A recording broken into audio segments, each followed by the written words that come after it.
Hey, welcome to another episode of GeekOutdoors.com. Now, Apple, they are constantly in the news.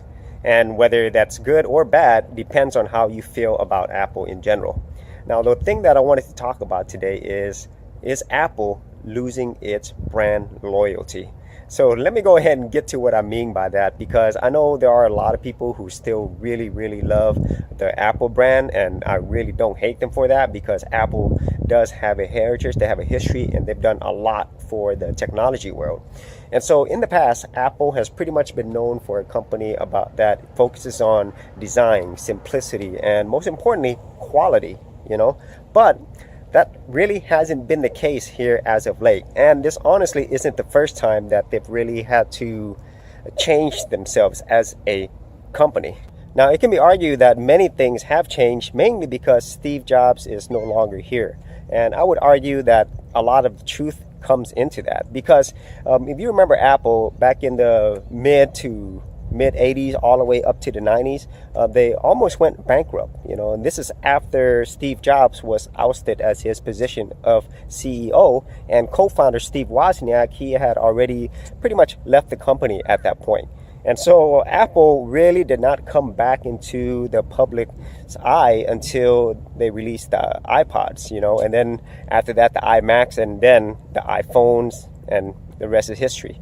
Now, where is Apple now? Why do I say that they're losing their brand loyalty? Well, as I said a little bit earlier, Apple is in the news all the time, whether that's good news or whether it's bad news. And as of the 2016, 2015, they've had a lot more bad news than they have good news. Okay, so as of right now, the most recent bad news that I can think of is the MacBook Pro. A lot of people were really not happy with the fact that finally, when they got an update, a lot of features that you would want, like an SD card, like a USB ports, they just simply weren't there. And such features that are missing, like a touchscreen, they are not there in something that's supposedly a Pro version. And also at the same time, even though the specs are good, they are just not as good as their Windows counterpart, especially at that particular price point. And then of course, the touch bar itself really wasn't anything innovative as well. Now, before the MacBook Pro news, the other news that really wasn't helping Apple was the fact that their latest iPhone 7 did not have a headphone jack, so that was not good. So there are other little bits of news that pretty much didn't help Apple, but in general, a lot of the news has centered around Apple, number one, losing its innovation. They're really, I wouldn't say an innovative company anymore. They are more of an iterative company. And the other thing is that they have really lost the whole idea of simplicity.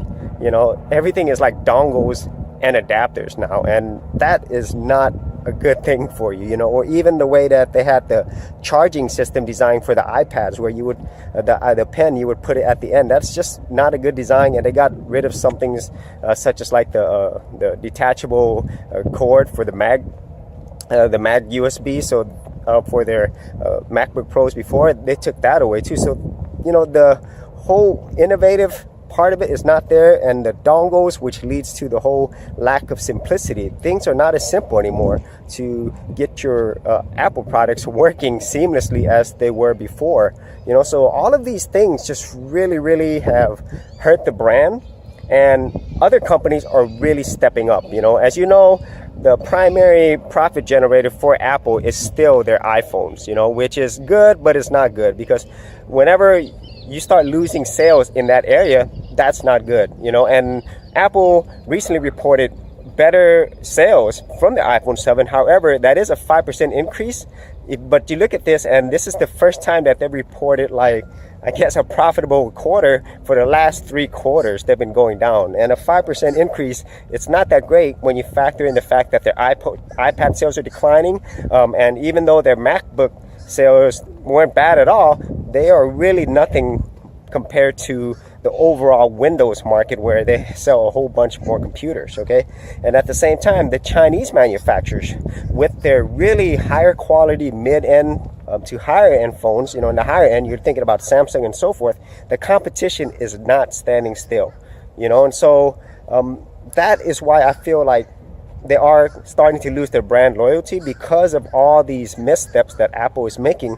And Also, their competitors are coming on real strong. Even such companies such as Microsoft, they're really making a push into a segment that Apple pretty much owned for years, which is the creative segment, with their Surface Studio, with updates to Windows 10 that will allow more productivity and creativity, from their machines.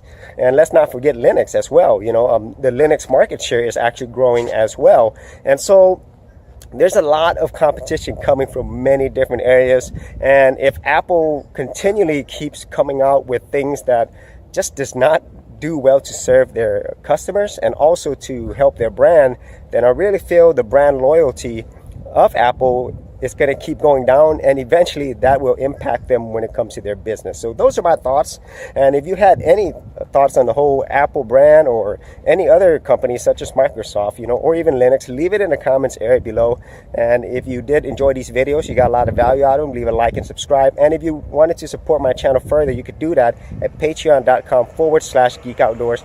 All that information in the description area below. Thanks for watching. We'll see you in another episode. Thanks for checking out this episode. And as always, if you like these videos, be sure to click on the subscribe button. And for full written content, audio content, and additional geek stuff, head over to geekoutdoors.com. And I'll see you outdoors on the very next episode.